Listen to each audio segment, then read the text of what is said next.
the corresponding right. Welcome, and that's this one of the most exciting. important Thank you. towards just like solving this climate issue is so real. The corresponding right. and real connection of just being out in the garden for hours and first memory engaging in nature. We're doing, people have to feel a part of it. We can't bring solutions to people. Reducing emissions and being an advocate for electric school buses. The pollution that these kids are exposed to is not just on the bus. Provide the technologies that's going to save the planet. Are green jobs the key to a better economy? The woman with me today is the perfect person to discuss this with because she has lived it every day of her career. From the day that she realized in her hometown of Greenville, Mississippi, she's correcting me there. I like it. I'm doing my best. That economic and environmental leadership are actually one and the same. Then move on to her years as regional EPA administrator, and to where she is today as Vice President of Community Engagement with my very own organization, Environmental Defense Fund. And, titles and resumes are very impressive, but those aside, Heather is so wonderful and delightful and smart that wherever she goes, young people seek her out for career advice and for her wisdom. Welcome to the show, Heather McTeer Toney. I'm so delighted and honored to have you with me today. I am thrilled to be here today. This is such a wonderful space, and I'm very excited about this conversation. This is Degrees, real talk about planet-saving careers. I'm your host, Yesh Pavlik-Slink from Environmental Defense Fund. Let's use our jobs to save the planet. Today on Degrees, we learn from the best of the best on how to gather everyone into the climate movement, and how careers in politics, economic development, and community engagement actually are careers in climate change. There is nothing excluded from a role in climate solutions, in climate innovation. It is a wide open door. That's my colleague, Heather McTeer Toney. She is the perfect person for today's show because each step in her career, Heather has walked the walk. She was elected mayor of Greenville, Mississippi when she was only 27. Then she ran the southeast region of the EPA. And now she gathers everyone into the fight to save the planet, including hip-hop artists, moms who want clean air, and you. Her impressive resume aside, Heather is so delightful and has so much wisdom to drop. It's really crazy to hear you say and list through the titles because, yes, they're wonderful. I get it. It's great. And some of that, I look back and say, wow, I was crazy as hell for thinking that was possible. But I think that that's exactly the kind of ambition and the kind of tenacity that young people have and that they have to have in order to face the climate challenge that we're dealing with today. Change is coming, oh yeah. Ain't no holding it back. Ain't no running. Change is coming, oh yeah. This is Degrees, real talk about planet-saving careers from Environmental Defense Fund. I'm your host, Yesh Pavlik-Slink. For the better part of the last decade, it's been my job to help students use their talent and their passion to get experience and jobs that serve the planet. I am thrilled to have Heather McTeer Toney with me today. Her life as a leader and an advocate for people and the environment is a true inspiration. If we could just duplicate Heather many times over, climate change wouldn't stand a chance. But here's the thing. For many years, Heather didn't even consider herself an environmentalist. Climate has always been really siloed. It's been like this super secret club that you had to have a special degree to be in. At least that's how it felt. To understand where Heather is coming from, we need to back up. It's the early 2000s. Heather has followed her dad's footsteps to work as a young lawyer in her hometown of Greenville, Mississippi. It's a small city of around 30,000 people in the heart of the Mississippi Delta. Greenville is also a home to one of Mars Foods' biggest facilities, producing 100,000 tons of rice a year for Ben's Original Rice. Heather loved her city, but she wanted more for Greenville. She wanted to get the city out of debt, boost the economy, and solve infrastructure problems. So, as I said, at 27, she ran for mayor, and she won. She became the youngest mayor ever to be elected in Greenville, as well as the first woman and the first Black mayor, even though the city is more than 80% Black. During her 8 years as Mayor McTeer, the big issue she wanted to solve was water. So the water in Greenville, Mississippi is the color of light tea.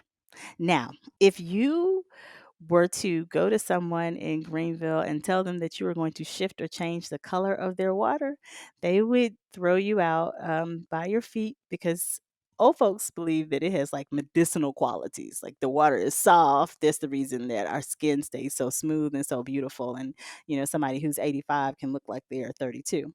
But it's not exactly the best thing when you are going to a restaurant and you ask the waiter or waitress to bring you a glass of water and they bring you that out. You might jump to the conclusion that I did, that the water was polluted. But through research, Heather learned that the color was actually due to local ecology. Our situation was understanding how and where our water came from. It comes up through cypress preserves that are historic in nature, but also tint the color of the water as it comes from its source and then is processed. Though the water was safe, Heather knew it was bad for the city's economy. It was expensive for Mars Food, one of the biggest employers in town, to filter the water to make sure that it didn't tint the rice. What if Mars were to leave because of the cost? Though some older folks still didn't want to change the water, Heather kept her community's vitality top of mind and forged ahead. In 2009, her work made national headlines.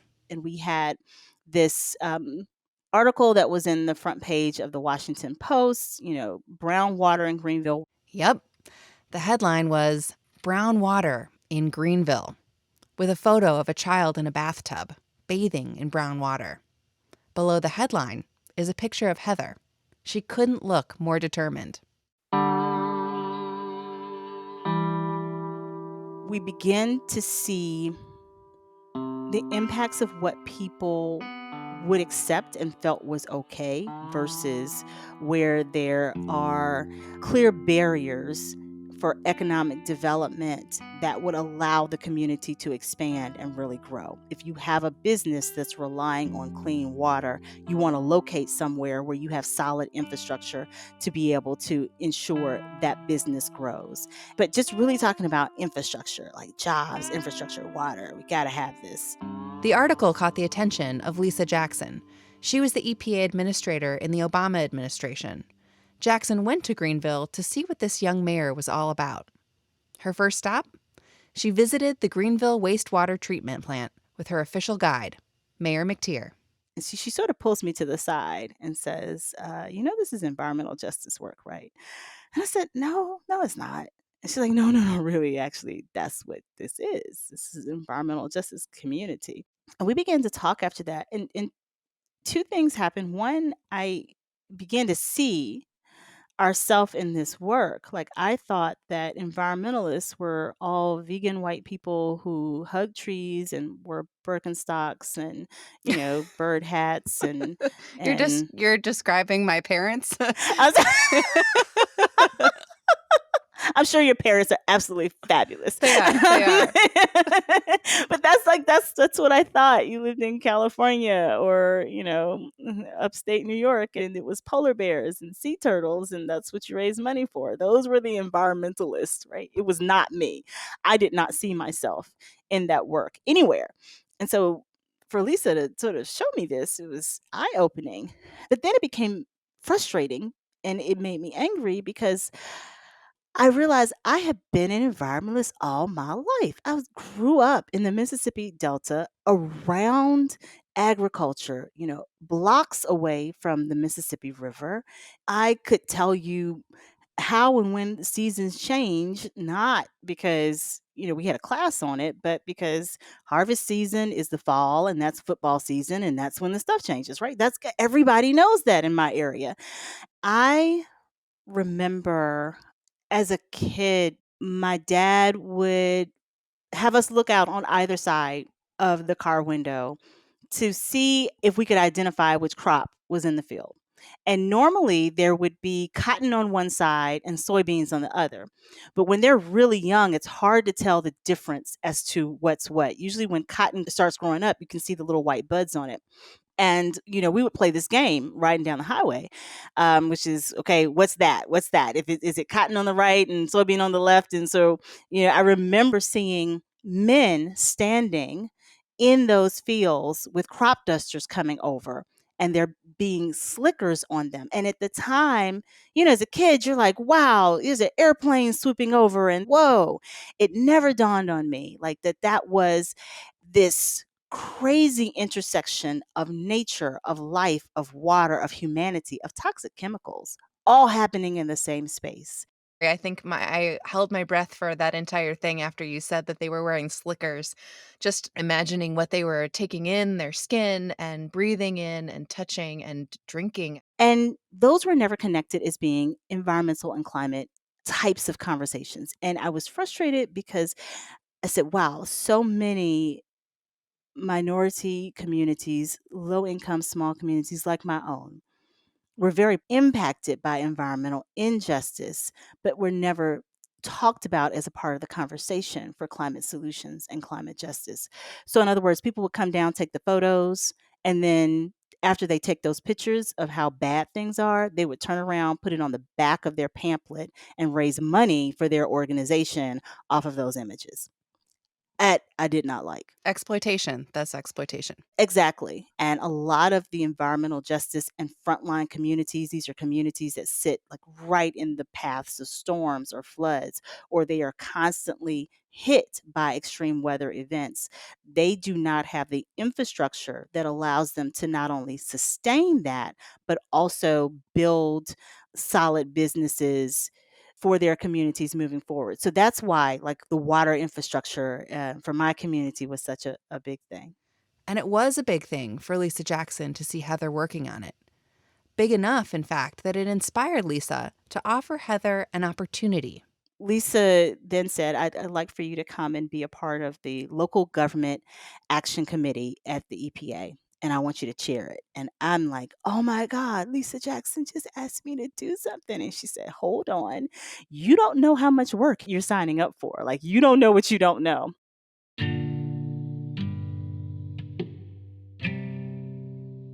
On April 10, 2010, a BP oil rig exploded.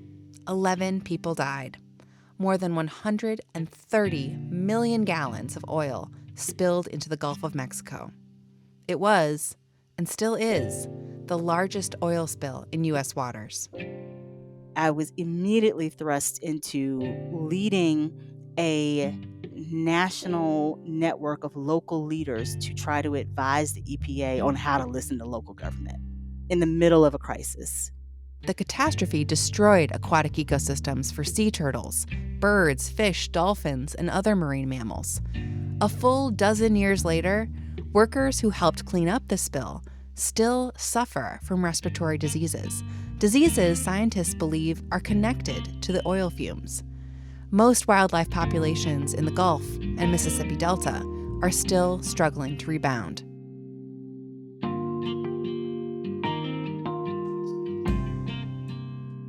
As the very new chair of the EPA Local Government Action Committee, Heather tried to get federal leaders to listen to local voices.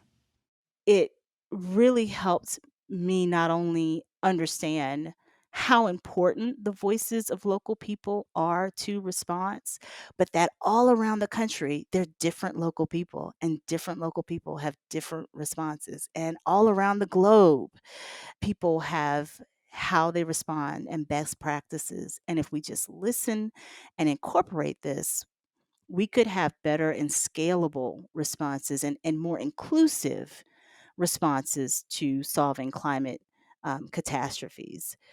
That is the point that I always think back to, and what I hope I'm able to share with other people when they come and say to me, well, I'm not a climate activist. I think about Lisa basically saying, nope, yes, you are. Yes, you are. Yes, you are. That epiphany that so many economic and social justice issues are connected to climate, well, it was a turning point for Heather. In 2012, as her second term as mayor was ending, President Obama appointed Heather administrator of the southeastern region of the EPA. She would oversee 8 states.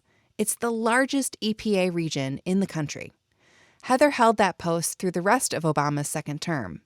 And then, inauguration, 2017. A whole new administration meant the end of Heather's job. Heather's life held a lot of unknowns. She didn't know where she'd work next. And she had a new baby following a stressful pregnancy. I was a pregnant woman in the South during Zika. If you were a pregnant woman and got bit by a mosquito, then all hell broke loose because there was concern as to what that meant for your unborn child. Her baby was born healthy. But then she was breastfeeding during the height of the Flint water crisis. She was feeling so much anxiety. All this stuff was going through my head at the end of the administration, and was beginning to see how I would find my space. And I began doing some consulting work, and EDF became one of my clients along with Mom's Clean Air Force, which I absolutely love and adore. Someone was like, well, we don't quite know how and where you fit at EDF. So 2 things had to happen. Number one, I had to say, I fit wherever I am. Like, I had to have that awareness, that self-awareness. And sometimes it's hard to be challenged and not know or see yourself in a place, because I didn't see myself there. But I highly respected the work of the organization, both globally as well as the work of Mom's Clean Air Force, and seeing it as a place where it would be a fit. There just had to be some collaborations among all of us to sort of understand how we're in this together. So Heather created her own job in community engagement at EDF. They needed someone to throw the doors wide open for folks to join the fight against climate change, especially those, like Heather, who had never seen themselves as environmentalists.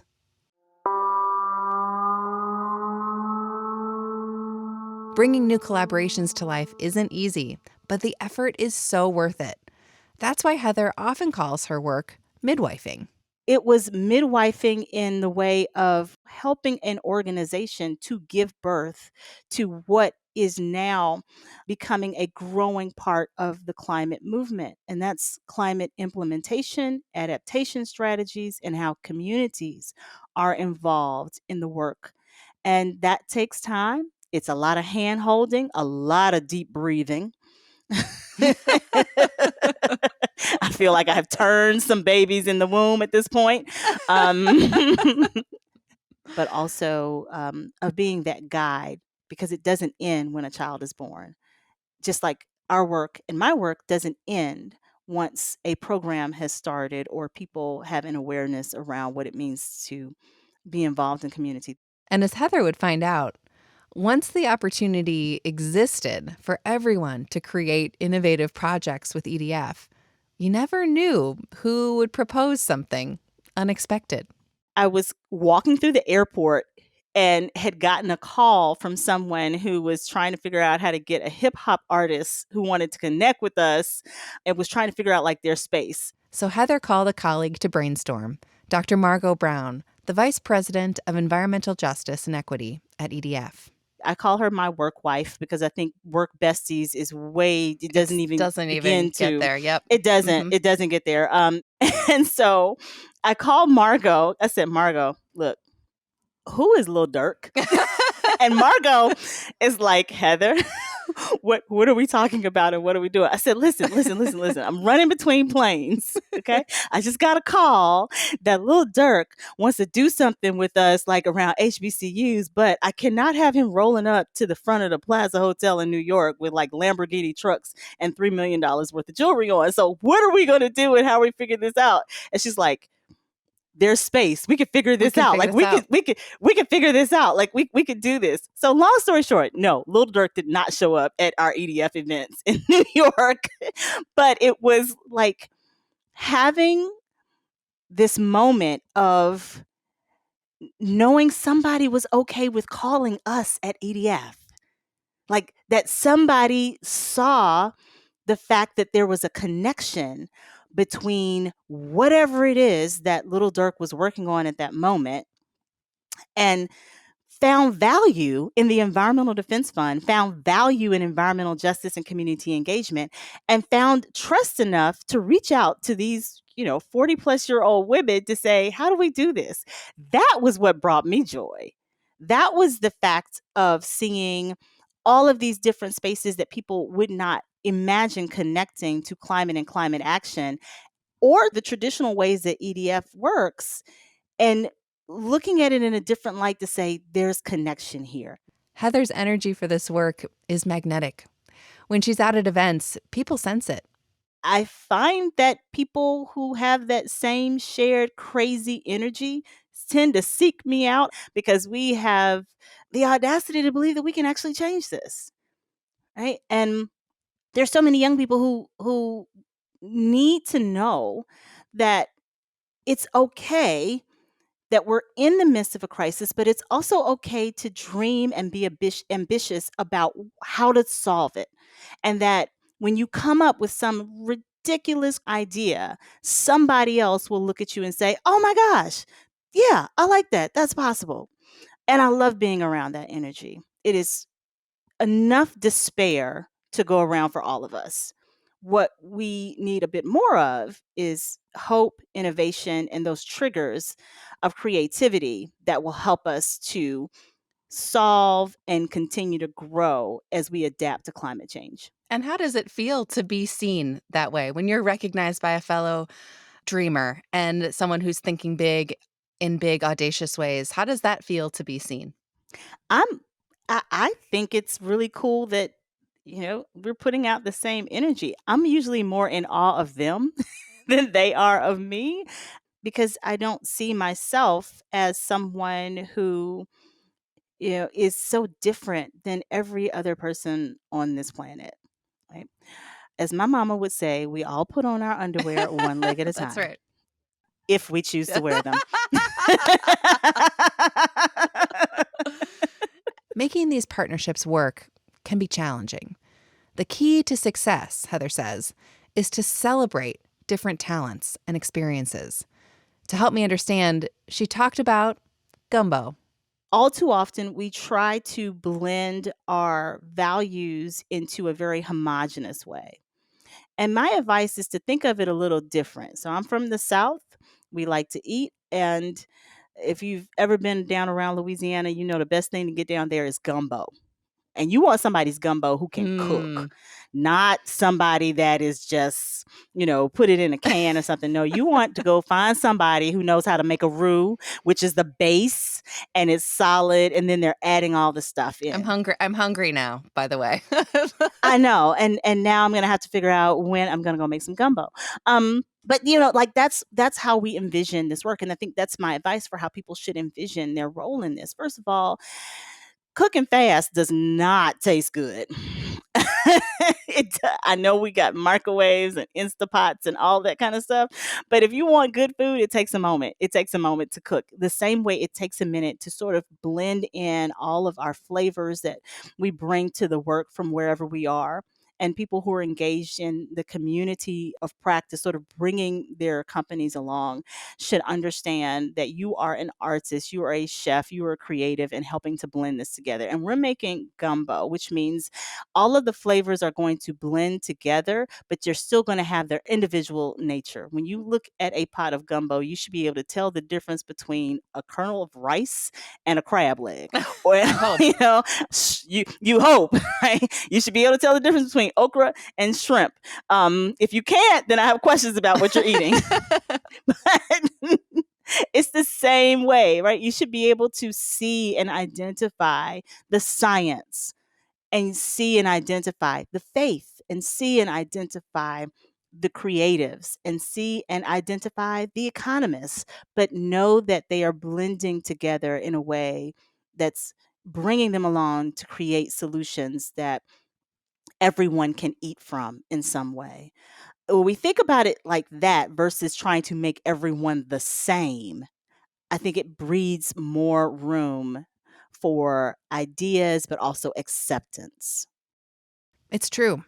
A resilient, vibrant green economy can only come from a big pot of gumbo. But the reality is, we're not there yet. After the break, I talk with Heather about the state of climate jobs in the U.S. and their diversity, and how these jobs can transform the economy.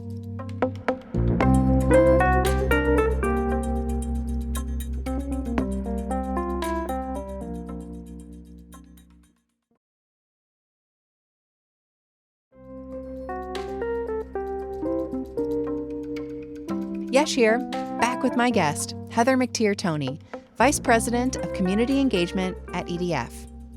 Heather travels all over, talks with everybody, so I wanted to get her take on the state of green jobs in the U.S. We are sort of in this moment where these jobs are emerging, but we don't necessarily see them quite yet. How are you feeling as we start to peak in this wave, or maybe we're not? What's your opinion there? Yeah, no, I think we're not even close to peaking at this point. Clean tech, innovation, EV, solar, installation, all of these are places where right now, yes, there is absolutely a ton of opportunity, and we want people to go there quickly. But the reason I say we haven't even begun to peak yet is because there's a whole nother scheme of jobs that are not only supporting that which we just outlined, but are also being created because of the fact that we need clean tech energy jobs. So, for example, think of the AI innovation that's necessary to help train people to do the electrification jobs. That kid that, I remember that, was the problem child in my friend's classroom 10 years ago because all they did was play video games, that person is now making mega dollars because they know and have the AI technology, hand-eye skill coordination that I will never possess, that allows them to help train people on how to do this technology in a virtual space, in a virtual world. That didn't exist 10 years ago. And even as we're thinking through how we're going to train up people to do this work now, that is now a job opportunity. Heather is specifically excited about electrifying transit. There's a lot of support for it in the IRA, the Bipartisan Infrastructure Plan, and Justice 40, the initiative from the Biden administration that says that at least 40% of whatever we do needs to support environmental justice communities through jobs, tax incentives, or climate resilient infrastructure. So that's our roads, bridges, charging stations. All of those different components run throughout each of those pieces of legislation. I like it because it has a huge opportunity to intersect other places. So you could talk about electrification of vehicles as not only a job component, but also as a way that we plug into low income communities so that, like, if a school bus is sitting somewhere and it has wireless now, kids can plug in and they can take advantage of that Wi-Fi. The electricity that is stored can be used to power up a school or a community center or a neighborhood of houses. One of Heather's favorite companies leading the EV transformation is Charger Help. Yeah, that's right. Camille Terry and Charger Help from episode 8. Heather loves the way Charger Help identified an enormous obstacle to progress: broken charger stations, and is fixing it. And in doing that, creating a lot of jobs. So here you have something that is so simple as being able to fix a charger station, which who of us has not rode by something in our neighborhood at some point, regardless of whatever. I don't care if it's a street light, something's always off or out. You know there's going to be a need because anything that exists at some point is going to get broken and somebody needs to fix it. So it's a very simple process of, okay, we've created a job to fix things when they get broken. Tremendous, because there's a lot of us that can do that. And I don't know about you, but I can think of a whole lot of, church members, uncles, cousins that are shade tree mechanics and electricians, but also young people who are becoming software engineers who are understanding, the needs within a network. And all of this converges in one space. The beauty of intersecting climate with every issue is that You are never at a loss for something to do. It's just a matter of finding the hole and filling it. And there's no shortage of challenges either. One of the toughest is creating trust with communities who have been left out of solutions for so long.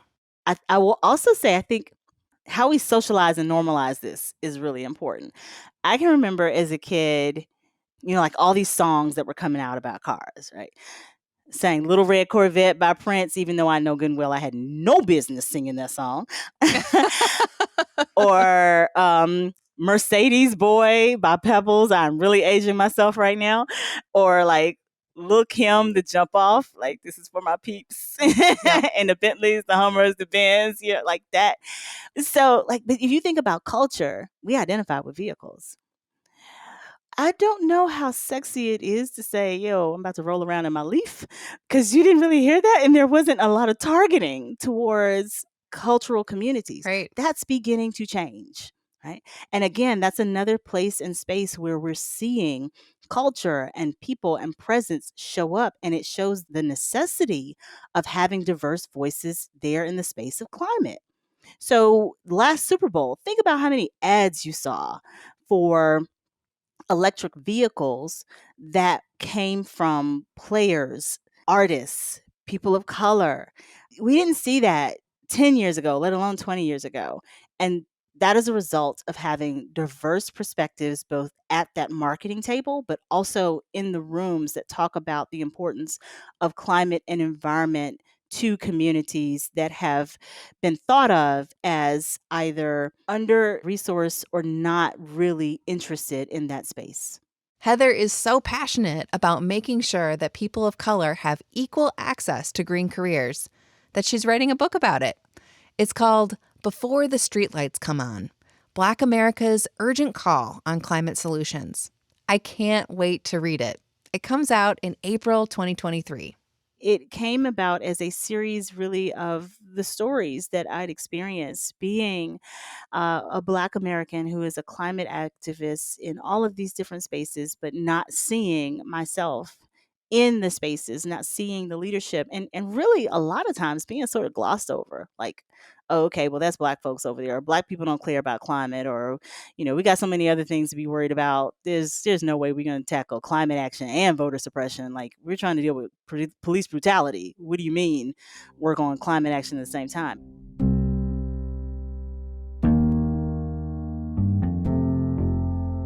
And I found that that stereotype was not only being exasperated by the media and by people who didn't want to work on climate action, but even internalized by the people who were working on climate action. And so I wrote the book as a series of not only my experiences and stories, but also the stories of people all around the country and the world that are doing this work and have always been doing this work, and showing how Black Americans have not only been very well suited, but have the lived experience. I wrote about sort of this epiphany understanding that I had, that I come from people who were tragically and traumatically taken from one ecosystem of germs and trees and other humans, and then were transported in a very horrific way to an entirely different ecosystem, and then were forced to labor and teach people from another ecosystem how to grow things, how to live. And that my survival, my existence today is evident of their willingness to not only adapt, but also survive. So I am the epitome, and I think Black Americans are sort of the epitome of how you survive catastrophe, and even a climate and environmental catastrophe, because it is existent in the very blood that runs through us. And that is to not discount anyone else's experience, because all of our lived experiences, no matter where we're from in this world, are going to be necessary in order to provide solutions for wherever we may be located on this planet to the climate crisis. But the uniqueness of the African American, Black American experience is that we've actually been like taken, picked up, moved, taken again, picked up and moved, and have adapted and survived. Before the Streetlights came on includes stories on everything from EVs to Little Kim, from Beyonce to voter suppression. A Yale study found that Black and brown communities are more likely to vote for climate policy than white voters. But there's an enormous problem. The very people who would vote for policies that help us to ensure that we have strong local, state, and federal actions are the exact same people that legislatures around this country are trying to keep from voting. So it's how voter suppression really goes to impact not only the types of policies we have, but also the enforcement of that policy. And if we don't really acknowledge it, it shifts the way that people think about their participation. It creates that sense of, oh, well, there's nothing we can do. They're keeping us from voting. And it's why we have to advocate for voting rights as much as possible. There was one chapter in particular that tore Heather up emotionally. It's called Climate Change is an Accomplice to the Murder of George Floyd. It took forever because I had a hard time writing it, but it was really powerful because I was talking about police brutality and the experiences of police brutality to Black Americans and how it seems like an overwhelming tragedy. But we don't account for how heat exasperates violence and the history of that within the Black American community. So the very fact that when George Floyd died, his face pressed against asphalt, the fact that the temperature where he was greater than it was in the suburban white community that was right next door. And that if we were to go back and just look at the temperatures and the times when violence took place against Black people throughout history, there's a pattern.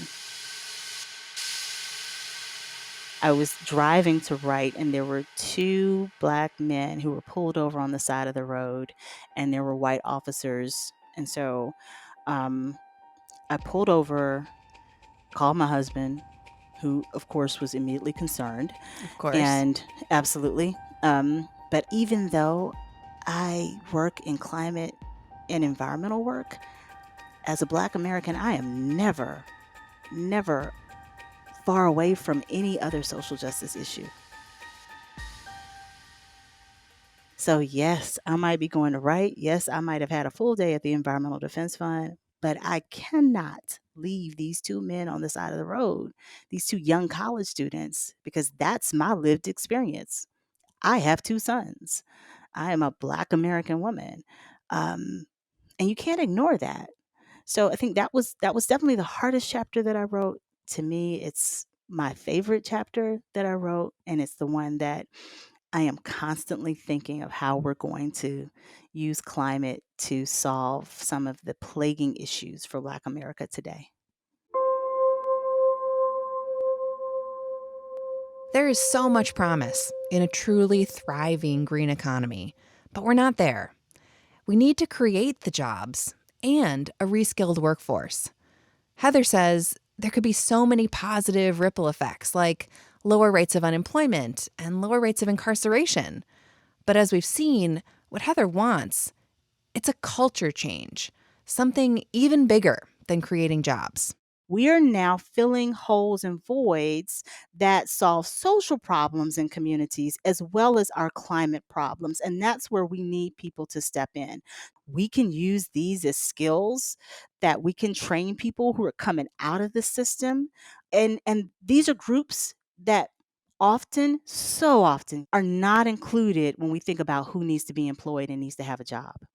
For a lot of folks, these are people who are considered quote unquote unemployable. But are they really? No.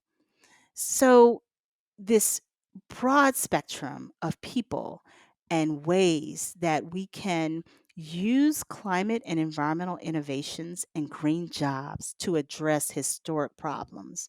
I think we're just beginning to see that. And with the innovation and engagement of young people who are trying to figure out what is their space, this is the stuff that's bubbling up in their brains. And I'm grateful to get an opportunity to be in that same space and help blend some of those ideas. And we are so grateful that you are here doing that and being that connector and helping really inspire people to take a chance and to will it into being. I'm telling you, because if we're gonna figure out how to get Lil Durk and do something with ETF, I mean, why not? we just need to keep being that welcoming committee. Like, hey, you Yeah. can do this too. Like, come as you are. Absolutely. A lot of young people and people in my age, I'm Generation Xer, um, are seeking that validation that what they're thinking about fits into climate. And what I hope I give back is that everything you think about fits into climate. So if you come and say, I really am trying to figure out where do I fit, my response is going to be, what do you do? What do you like doing? What brings you joy? Because whatever that is, I can guarantee you there's a space in there for climate.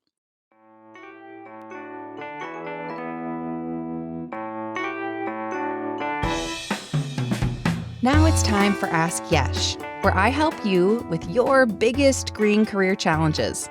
If you have a question, write to me on Twitter at Yesh Says with the hashtag AskYesh. Here's this week's question. How do I get work experience to boost my sustainability resume? Great question, listener. Thank you for asking. Well, I'm biased, but after 8 years of working on the Climate Corps program, I know firsthand how even a 10-week fellowship experience can set resumes apart in a stack. Fellowship or internship experiences will expose you to the inner workings of an organization's decision-making. They also give you an opportunity to contribute your fresh thoughts and ideas and expand your network. They'll help you make critical career decisions like, I prefer public to private sector work, or I like consulting and working on a variety of projects versus on the brand side. I caught up with an alum of the Climate Corps program recently who shared their story. Tom wrote, when I was finishing my Master's of Public Affairs in the spring of 2019, I was having some second thoughts about continuing my career in sustainability. Despite the growth of the industry and the broadness of the field, my understanding of what skills were needed to pursue professional roles continued to be opaque. I didn't feel like I had enough technical experience or credibility to make a living working in sustainability. Climate Corps was the first program that showed me that I could be fairly compensated for professional sustainability work. It provided an in-depth perspective of the specific tools and skills needed to work in the industry, and getting accepted into the program was a huge confidence boost that made me realize that not only had my past experiences positioned me to continue professional development in the field, but that those skills were needed and valuable. My fellowship was with a city office of the environment and sustainability, primarily supporting their efforts to benchmark their building performance. After my experience, I found a role with a local nonprofit to advance the city's sustainability goals within the built environment. The professional credibility and the network Climate Corps offered were invaluable to supporting the efforts of a local government famous for fiscal restraint. I love that story, and it's one of hundreds, I'm not joking, that I've heard over the years. Experience is the springboard for getting the job. Are you interested in a climate-focused fellowship? My friend Trish Kenlin, founder of Sustainable Career Pathways, recently published an article called 18 Sustainability Fellowships for Students and Working Professionals. Trish outlines these opportunities and debunks fellowship myths that may be keeping you from applying. I'll put the link to the article in the show notes, so definitely check that out. You should also visit our Green Jobs Hub, where you'll find a lot of resources to get your green career started, including internships and fellowships at EDF. That's it for this episode. And season 4 of Degrees. This has been quite a journey, and I'm so honored that you've been on it with me. If you missed any episodes, be sure to go back and listen on Apple Podcasts, Spotify, Amazon Music, or wherever you're listening now.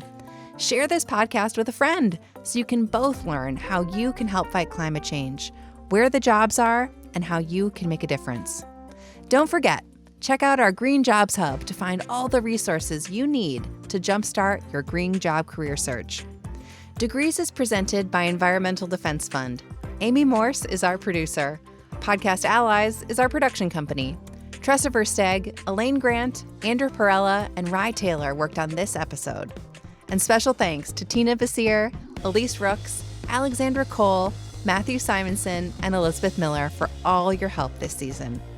Our music is Shame, Shame, Shame from my favorite band, Lake Street Dive. And I'm your host, Yesh Pavlik Slink. But the foundation of this show, dear listener, is you. Stay fired up, y'all. Change is coming, oh yeah. Ain't no holding it back. Ain't no running. Change is coming, oh yeah. Do you say Greenville or Greenville, Mississippi? Well, I say Greenville. What am I allowed to say? I'm from Milwaukee, so I want to be... You get a lot of brownie points if you can say Greenville. All right, I'll do my best.